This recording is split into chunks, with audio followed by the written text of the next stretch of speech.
Stay home, sweetheart. There's a massive storm coming. The park will probably be closed anyway.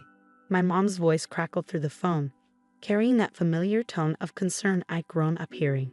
Everyone's canceling their plans. Safety first, right? I stared out my apartment window at the perfectly clear Los Angeles sky, my packed suitcase mocking me from the corner of my room. My name is Olivia Parker, and at 28, I was about to discover just how far my family would go to exclude me from their lives. Are you sure, Mom? The weather report doesn't mention anything about a storm, I said, pulling up the forecast on my laptop. Southern California was set for a week of sunshine and mild temperatures, perfect theme park weather. Oh, you know how unpredictable these things can be, she replied quickly. Your father's already canceled the hotel reservations. Maybe we can reschedule for another time when the weather's better.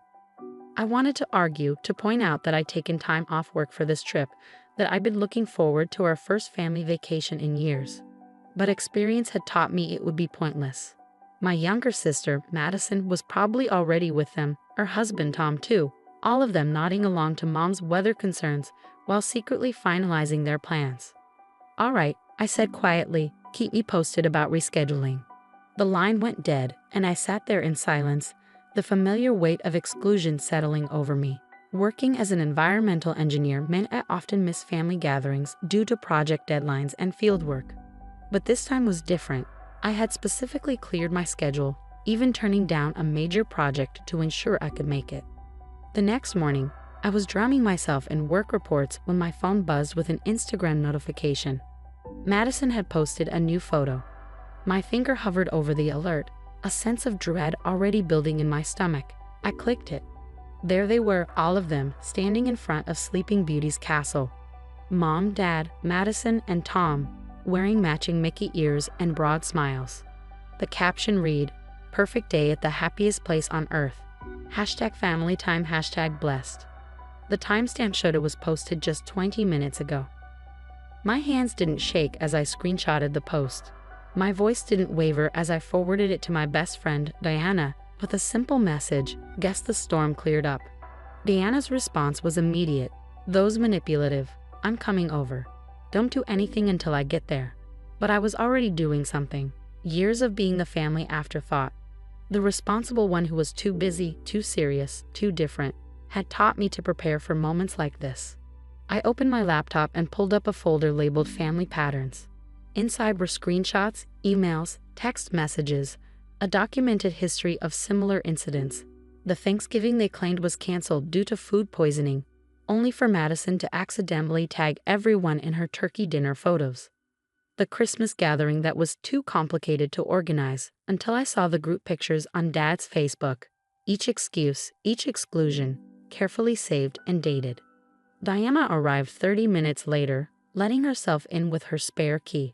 She found me at my desk, methodically organizing my evidence. "Liv, honey, what are you doing?" she asked, setting down her bag and peering over my shoulder. "Building a case," I replied, not looking up from my screen. "Did you know that in the past 2 years, they've excluded me from 17 family events, each time with a different excuse? Weather, illness, scheduling conflicts. They're getting creative, I'll give them that." Diana pulled up a chair beside me, her face a mixture of concern and anger. "And what exactly are you planning to do with this information?" I finally looked up, meeting her worried gaze. "Something they won't expect. They think I'm the predictable one, the reliable daughter who'll always understand, always forgive. But I learned something from all those environmental impact studies I've done. Every action has consequences." "Olivia," Diana started, but I cut her off. "Do you remember last month when Dad called asking for my help with their retirement planning? How he wanted my professional opinion on some investments?" Diana nodded slowly. "You spent a whole weekend reviewing their portfolio." "Well, what they don't know is that while I was doing that review, I discovered something interesting.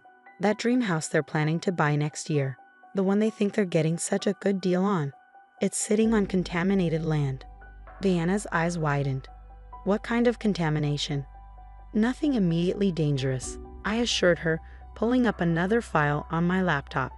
"But enough that they'd need to spend at least twice their budget on remediation before it would be safe to live there." The current owners are trying to offload it before the environmental report becomes public. And you haven't told them." I shook my head. I was planning to break the news during the Disneyland trip. Thought it would be better to discuss it in person, help them find a better property. But now, my phone buzzed again. Another Instagram post from Madison. "Splash Mountain with my amazing parents. Sorry you couldn't make it, sis. Maybe next time. #family fun." Diana let out a low whistle. They're not even trying to hide it anymore. No, I agreed, saving the new post to my evidence folder. They're not, which means it's time I stopped hiding too. I pulled up my email and began composing a message to my father's real estate agent, copying the Environmental Protection Agency and local zoning board. Diana read over my shoulder as I drafted a detailed report about the property's contamination issues, complete with soil samples and test results from my own independent investigation. "Are you sure about this?" Diana asked quietly. "Once you send this, there's no going back. That house deal will fall apart." I paused, my cursor hovering over the send button. In my mind, I could see them all at Disneyland right now, probably laughing and making memories without a second thought about me, the responsible daughter, too busy with her serious job to enjoy family time. The one they could always count on to understand, to forgive, to stay quiet. They made their choice, I said firmly, clicking send. Now I'm making mine. The response was almost immediate. My father's real estate agent replied within minutes, clearly alarmed by the information. The zoning board wanted to schedule an immediate review. The current property owner's lawyer was requesting an urgent meeting. As the emails flooded in, I turned to Diana with a grim smile. "Want to guess how long it'll take them to call me for help fixing this?" "They don't deserve your help," Diana said fiercely. "Let them figure it out themselves." I shook my head, already formulating my next move. "Oh, I'll help them, just not in the way they expect. Remember that property I looked at last year? The one with the amazing mountain view?" Diana's eyes lit up with recognition. "The one next to the contaminated lot." "The very same," I confirmed, pulling up the listing. "Its value is about to drop significantly once word gets out about the neighboring property. And I just happen to have a very good relationship with the seller." My phone buzzed again. Another family photo from Disneyland. This time, I didn't even look at it. Instead, I picked up my car keys and grabbed my jacket. "Where are you going?" Diana asked, following me to the door. "To make an offer on my new house," I replied. After all, Mom always said location is everything. And I think living next door to their dream home that they can never buy would be perfect. Diana stared at me for a moment before breaking into a wide grin. "You know what? I think it's time everyone learned that the responsible daughter isn't as predictable as they thought." As I drove toward the realtor's office, my phone kept buzzing with more family photos and messages. But for the first time in years, I felt no urge to look at them.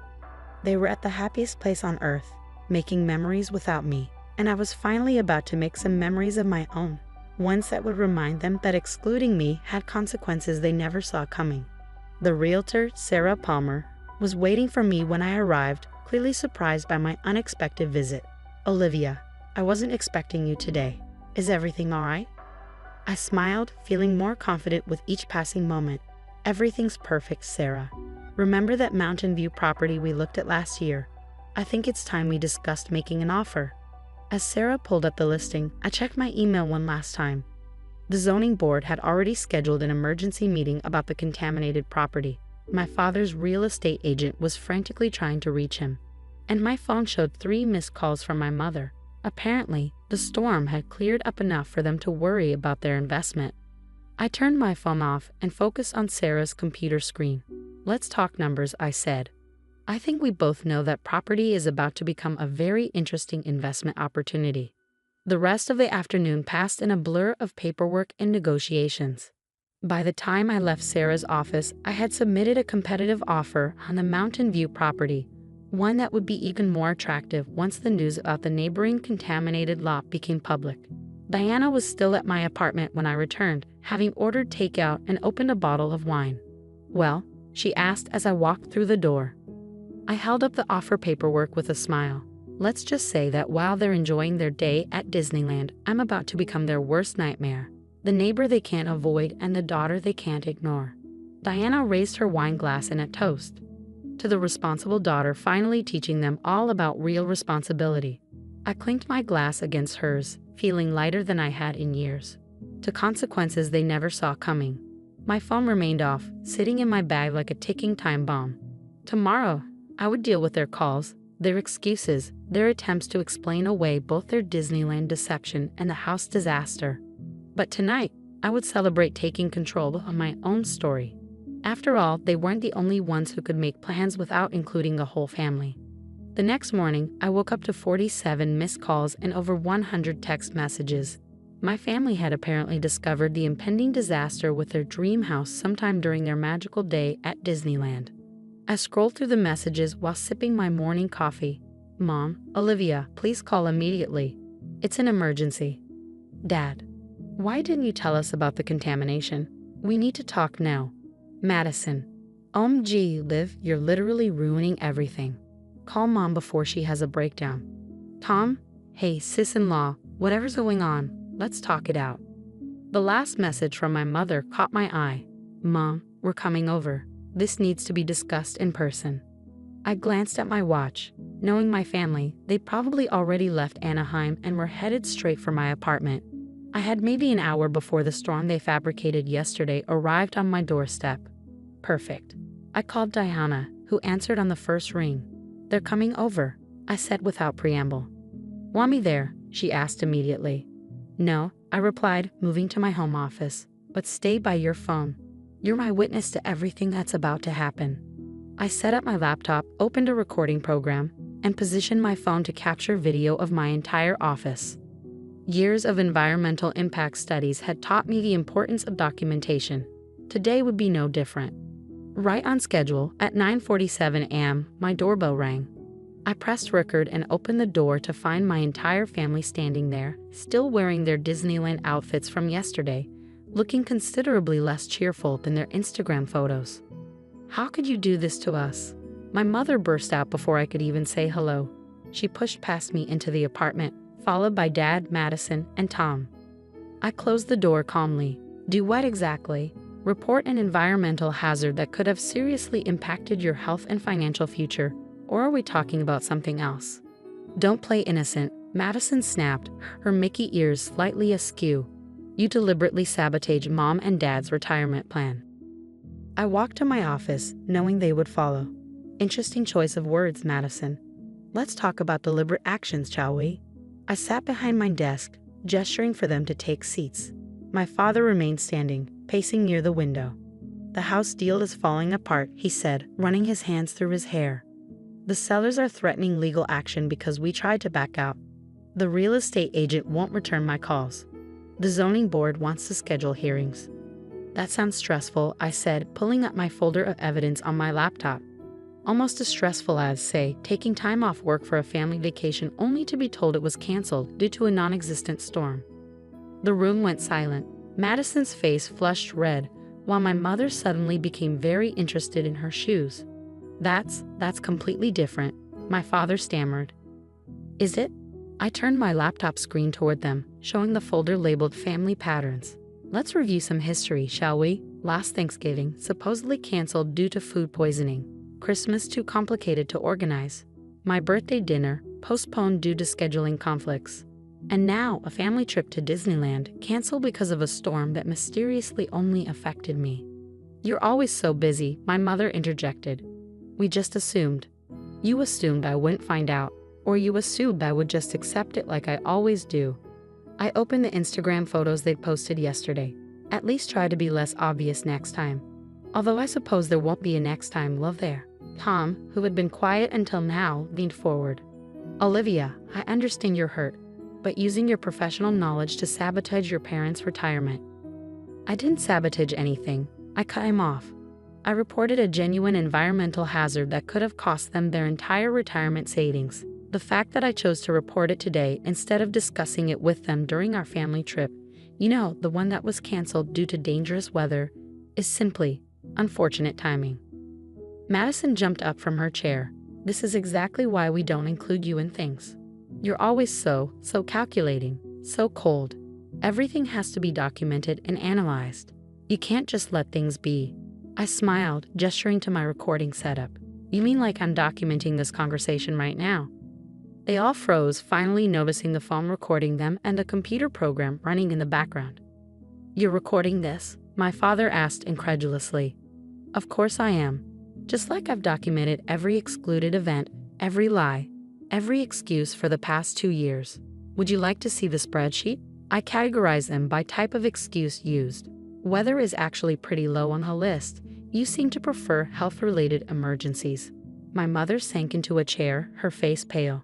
Olivia, honey, we never meant to hurt you. No, I agreed. You just meant to exclude me without consequences. Unfortunately for you, I specialize in studying long-term consequences. And they're finally catching up. I pulled up another document on my screen. Now about that contaminated property. I have a solution that could help everyone, but first, we need to establish some new family ground rules. Ground rules? My father scoffed. We're your parents, not your business associates. Exactly. You're my parents, which makes your pattern of exclusion and deception even more problematic. So here are the terms.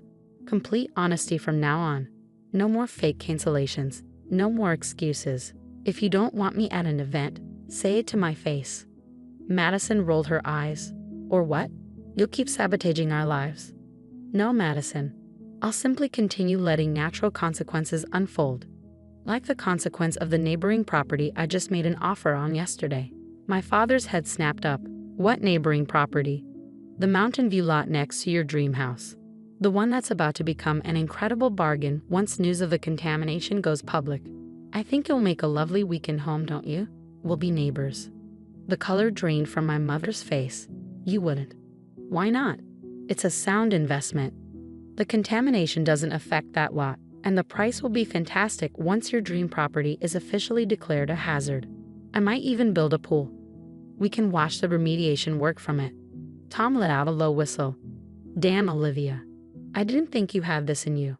That's the problem, I replied coolly. None of you thought I had this in me. You thought I would keep accepting the lies, the exclusions, the last-minute cancellations. You thought being the responsible daughter meant being the doormat daughter. I stood up, walking to my window. So here's what's going to happen. I can help you navigate this property situation. I have contacts who can expedite the environmental review process, potentially saving you months of legal headaches. I might even be willing to withdraw my offer on the neighboring lot. What do you want? My father asked, his voice tired. I turned back to face them. I want respect. I want honesty. I want to be treated like a member of this family instead of an inconvenience you have to manage. And I want a real explanation for why you felt the need to lie about Disneyland instead of simply telling me I wasn't welcome. The silence that followed was deafening. Madison stared at her hands, Tom shifted uncomfortably, and my parents exchanged glances that spoke volumes. Finally, my mother spoke. You're so different from us, Olivia. You're always working, always serious. Madison suggested making the trip more casual, more spontaneous. We thought you wouldn't enjoy it. So you lied to me instead of asking me, created a fictional storm rather than having an honest conversation. We didn't want to hurt your feelings, Madison mumbled. No, you just wanted to exclude me without dealing with the guilt. Well, congratulations. You succeeded in excluding me. But now you get to deal with the consequences. I sat back down at my desk, pulling up my email. I have a meeting with the zoning board tomorrow morning. I also have a follow-up call with my realtor about the neighboring property. The next move is yours. What do you want us to do? My father asked, sounding defeated. I want you to leave my apartment, go home, and really think about why you've been systematically excluding your daughter from family events. Then, if you're ready to have an honest conversation, we can discuss how to move forward, both with the property situation and with our relationship. And if we don't? Madison challenged. I smiled. Then I hope you'll enjoy having me as a neighbor. I hear the mountain view is spectacular. One by one, they filed out of my office. My mother paused at the door, turning back with tears in her eyes. We really did miss you at Disneyland, sweetie. No, Mom, you didn't. If you had, you would have wanted me there. But maybe next time, instead of creating fictional storms, you'll consider simply telling me the truth. After they left, I sat in my quiet apartment, listening to the sound of their car pulling away. Diana called almost immediately. Well, she asked. How did it go? I started sending her the recording. Exactly as expected. They're upset about the consequences, but still can't quite understand why their actions were wrong. Are you really going to buy that neighboring property? I looked at the offer paperwork on my desk. That depends entirely on them. The ball's in their court now. And the contamination situation? Are you going to help them? Eventually, I admitted. They're still my family. But first, they need to understand that being the responsible one doesn't mean being the pushover. Sometimes being responsible means holding people accountable. I spent the rest of the day reviewing work projects, deliberately not checking my phone. Let them sit with their thoughts for a while. Let them experience what it felt like to be the ones waiting for communication, uncertain about what would happen next. Around dinner time, my phone buzzed with a text from my father. We need to talk, really talk. No excuses, no storms. Dinner tomorrow. I stared at the message for a long moment before replying, yes. But I picked the restaurant, and I expect everyone to be honest about whether they actually want to be there. His response came quickly. We want to be there. All of us. We have a lot to make up for. I set my phone down, walking to my window to watch the sunset. The sky was clear, just as it had been yesterday when they fabricated their storm. But maybe, just maybe, the real clouds in our family were finally starting to clear. Diana called again before bed. Are you going to dinner with them tomorrow? Yes, I said, looking at my evidence folder. But I'm keeping all of this, just in case they need another reminder about consequences. And the house situation. I smiled, thinking about the look on their faces when I mentioned buying the neighboring property. Let's just say I have a feeling tomorrow's dinner conversation will be very interesting. After all, I thought as I got ready for bed, sometimes the best way to teach people about responsibility is to show them exactly what it looks like in action. The restaurant I chose for dinner was neither fancy nor casual, a neutral ground where we'd never eaten as a family before. I arrived early, selecting a corner table that would give us privacy while still allowing me to record our conversation if necessary. My phone buzzed with a text from Diana. Good luck. Remember, you're not the one who needs to apologize. I was reviewing the property documents one last time when they arrived, altogether again, but markedly different from yesterday. Gone were the Disneyland outfits and Mickey ears, replaced by subdued business casual wear. They looked like they were attending a mediation session, which in a way, they were. Olivia, my mother started as they sat down. We spent all day talking as a family, and I held up my hand. Before we begin, I have a question for each of you. I want honest answers, no sugarcoating. Do you actually want to be here right now? The silence that followed was telling. Madison shifted uncomfortably, Tom studied the menu with unusual intensity, and my parents exchanged glances. I'll start, I continued. I want to be here because I believe this family is worth salvaging, but only if we can build it on honesty instead of convenient lies. Your turn. My father cleared his throat. I want to be here because I realize we've made serious mistakes, not just about the house situation. Mom nodded. I'm here because I miss my daughter, my real daughter, not the version of you we've created in our minds to justify our behavior. Madison stared at her water glass. I'm here because I feel guilty, and maybe a little scared of what else you might have documented. Tom actually chuckled. I'm here because someone finally stood up to this family's dysfunction, and I want to see how it plays out. Well, I said, pulling out my laptop, let's start with the house situation since that's the most pressing issue. Before that, my father interrupted. We owe you an explanation about Disneyland. About everything, really. I sat back, gesturing for him to continue. This should be interesting. Madison came to us with the idea, he began. She said we needed more spontaneous family time, less planning, more fun. She suggested that your personality, that I was too rigid, I finished for him. Too serious, too focused on documentation and details. Madison jumped in. It wasn't meant to be cruel, Liv. It's just, you're always working, always analyzing everything. We wanted one trip where we didn't have to worry about schedules and plans and the truth, I suggested, because instead of telling me this directly, you chose to create elaborate lies. How does that fit with wanting things to be more spontaneous and carefree? The waiter arrived to take our orders, providing a brief respite from the tension. After you left, my mother reached across the table for my hand. I let her take it, noting the slight tremor in her fingers. We convinced ourselves we were protecting you, she said softly. That you were too busy, too focused on your career to enjoy simple family time. But really, we were protecting ourselves from having to face the fact that we created this divide in our family. And the other events? I asked, pulling up my documentation folder. The canceled holidays? The rescheduled dinners? Tom leaned forward. Can I be brutally honest here? At my nod, he continued, this family has a serious communication problem. Instead of telling each other the truth, you all create these elaborate scenarios to avoid confrontation. I've watched it happen since Madison and I started dating. Madison turned to him, surprised. You never said anything. Would anyone have listened? He asked.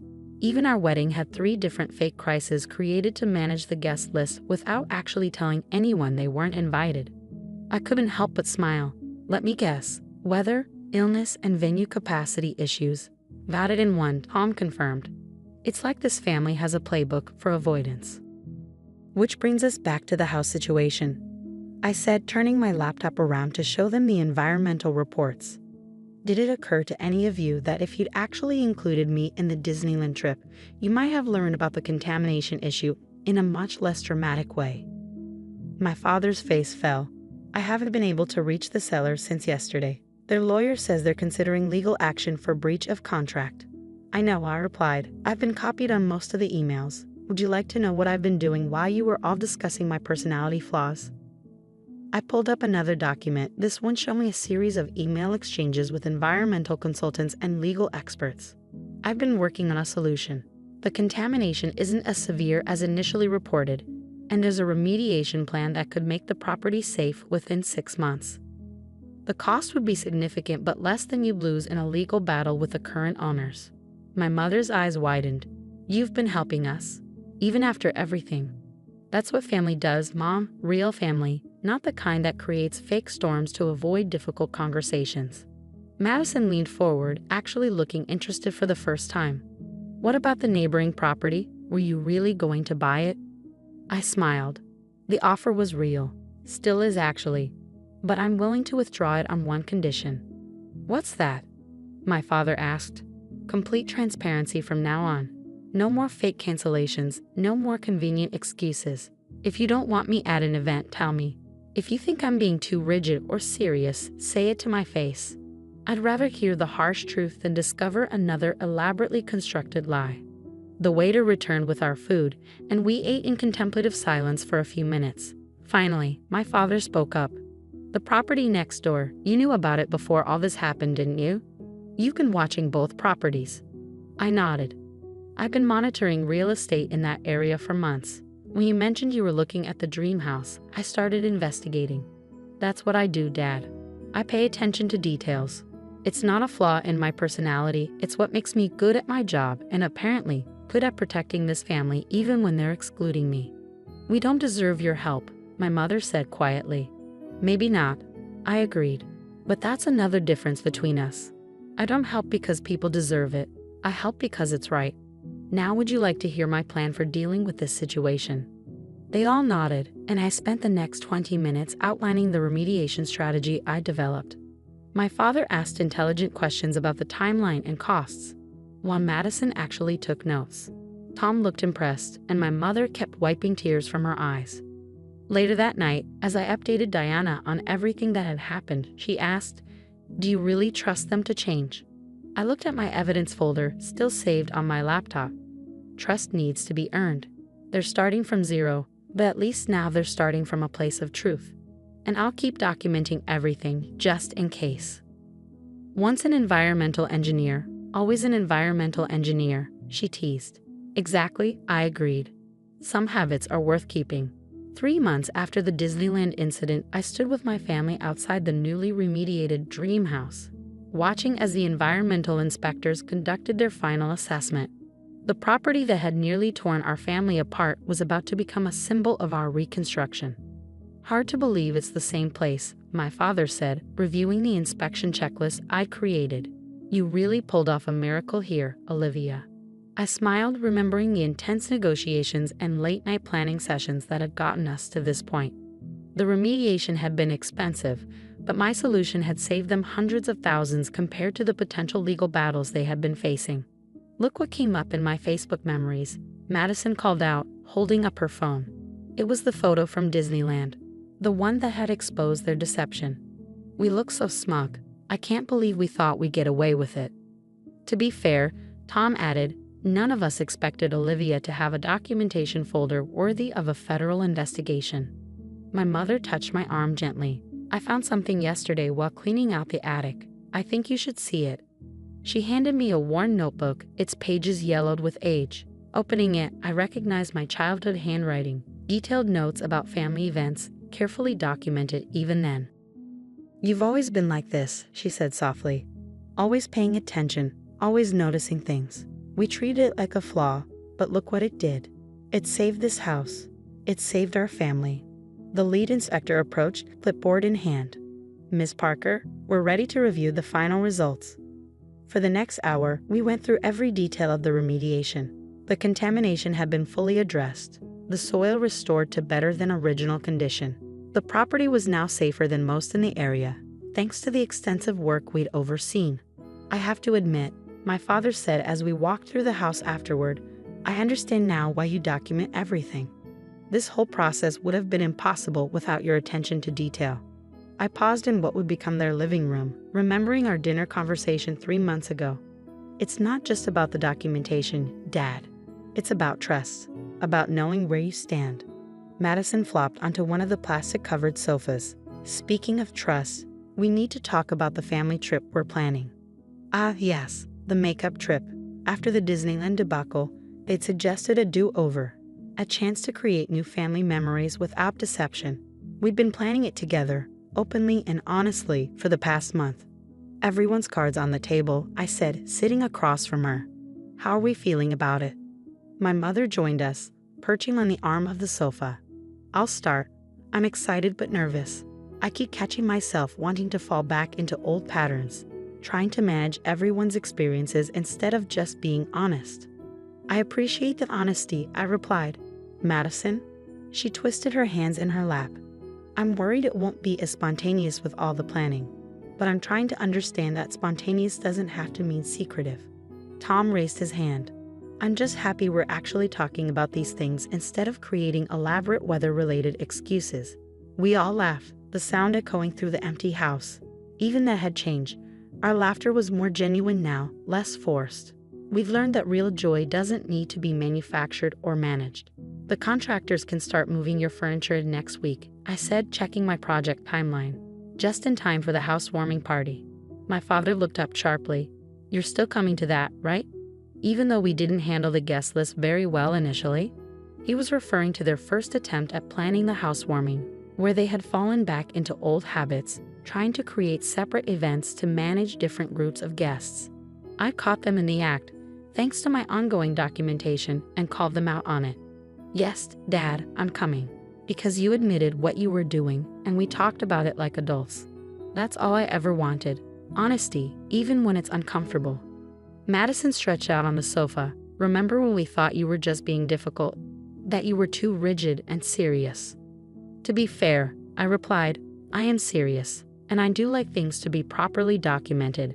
But now you understand why, and more importantly, you respect it instead of trying to work around it." My mother wiped a tear from her eye. "I keep thinking about all the moments we missed, all the memories we didn't make because we were too busy trying to manage everyone's feelings instead of just being honest." "We can't get those moments back," I said gently, "but we can create new ones. Starting with this house and the family trip, and maybe even next Christmas, if everyone actually wants to spend it together." "About that," my father interjected, "we should probably tell you, we already started planning Christmas." I tensed automatically, years of conditioning making me expect another exclusion. But then he pulled out his phone and showed me the group chat they created, with me in it. "We want you involved from the beginning," he explained. "No more secrets, no more convenient excuses." Though I have to admit, Madison's creative weather events will be missed. Madison threw a plastic-wrapped pillow at him. I maintain that the localized earthquake was pretty inspired. Speaking of inspiration, Tom said, "Should we tell her about the other surprise?" My mother nodded enthusiastically. "Show her." Madison pulled up something on her phone and handed it to me. It was a booking confirmation for a family retreat, not at Disneyland, but at a mountain resort known for its environmental programs and conservation efforts. We thought, she explained, that maybe instead of trying to make you fit into our kind of vacation, we could try experiencing your world for a change. The resort has daily nature walks where they document local flora and fauna. Very detail-oriented. Very me, I finished, touched by the gesture. Plus, Tom added, there's no chance of surprise weather events because we've already checked the climate patterns for the past decade. Someone's been rubbing off on us. I looked around at my family, seeing them clearly and feeling seen in return. The house that had almost torn us apart had become the catalyst for real change. My phone buzzed, Deanna, checking in as she'd done every day since the Disneyland incident. Everything okay? She texted. I took a photo of my family, all of us together in the newly remediated house, and sent it to her with the caption, better than okay. Real. The inspectors need one more signature, my father said, holding out a pen. Would you do the honors? After all, none of this would have been possible without you. As I signed the final clearance document, I thought about the evidence folder still saved on my laptop. I hadn't added to it in months, not because I'd stopped paying attention, but because there hadn't been anything to document. No more exclusions, no more convenient excuses, no more elaborate deceptions. You know, Madison said, watching me carefully file the signed document, I used to think your need to document everything was about control. But it's really about care, isn't it? About paying attention to the things and people that matter. I nodded, surprisingly moved by her observation. Everything leaves a trace if you know where to look. The contamination in the soil, the patterns in family behavior, the truth behind convenient storms. And the path to making things right, my mother added. No convenient storms required.